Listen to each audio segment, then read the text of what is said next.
մեր բողոքը լսելի դարձնել ձայնային ազդանշաններով, ծխի գույնով, քանի որ ամեն կերպ ժողովրդավարությունը բրենդ դարձնողները, այո, քանի որ ժողովրդավարությունը բրենդ դարձնողները իր քաղաքացիներին փորձում է հեռու պահել եվրոպական առաջնորդների գագաթնաժողովից եւ ոչ մի կերպ թույլ չի տալիս, որ մեր բողոքի ձայնը հասանելի դարձնենք եւ ծխով, եւ ձայնային ազդանշաններով, եւ սուլիչներով փորձում ենք տեղեկացնել, որ այստեղ կան մարդիկ, խմբեր, ովքեր Հայաստանի Հանրապետության քաղաքացի են եւ ովքեր ունեն հարյուրավոր խնդիրներ եւ ունեն իրենց բողոքը այս իշխանությունների նկատմամբ, որը տեղ չի կանգնում ժողովրդավարական եւ ոչ մի արժեքի։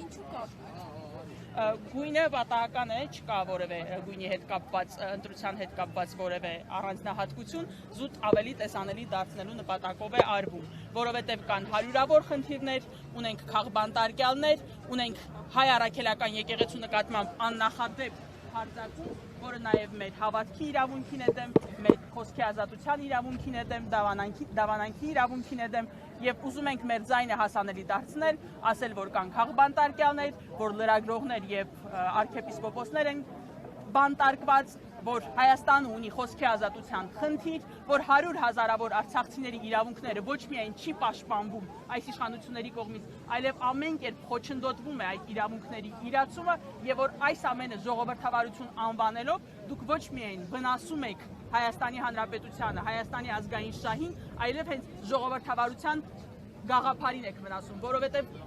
սովորական հայը տեսնելով թե ինչն եք աջակցում եւ ինչն եք ժողովրդավարություն անվանում, ինքը հենց հիասթափվում է ժողովրդավարություն բառից, որովհետև այս ամենը ինչ մենք ունենք, բռնապետությունը ժողովրդավարություն չէ։ Բարի եղեք, ունեցեք կամք բարձրաձայնելու այս խնդիրները, ասելու, որ Հայաստանը ճիշտ ուղղությամբ չի գնում, եւ եթե դուք ձեզ հռչակել եք ժողովրդավարության պահպանման առաջամարտիկներ, բարի եղեք եւ տեր կանգնեք այդ արժեքներին։ Թույլ մի տվեք, որ ժողովրդավարությունը աղավաղեն եւ Հայաստանի Հանրապետության քաղաքացիներին կանգնեցնեն անելանելի իրավիճակում։ Մանե դուք ինչ ակնկալիքներ ունեք եվրոպացի առաջնորդներից, այն դեպքում, երբ 20 թվականին, 23 թվականին եւ արցախցիները բռնի տեղահանվում են իրենց նորանից, որևէ այսպես գործում քայլ չեղավ հերթապահ հայտարարություններ։ Դե հենց դրա համար է նաեւ, որ այս ամենով Արցախի հարցը փակելով, այս իշխանությունների գործելակերպը արդարացնելով եւ լեգիտիմացնելով, դուք նաեւ արդարացնում եք ցանկացած քաղաքական հարց,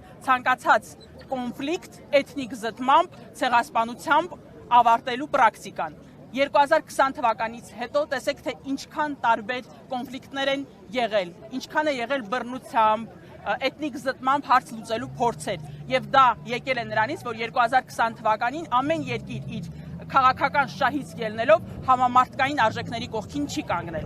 Իսկ հարցի էթնիկ զտմամբ ցեղասպանությամբ ավարտելը եւ այդ ամենով հարցը փակելը բերելու է նոր ցեղասպանությունների, համամարտկային նոր հանցագործությունների։ Այս ամենը նաեւ նրա համար է, որ այսքանից հետո իմացեք, որ դուք նույնպես պատասխանատու եք կրում այդ էթնիկ զտման համար եւ դուք նույնպես պատասխանատու եք, որ արցախցիների հավաքական վերադարձի իրավունքը եւ այլ իրավունքները իրացվեն։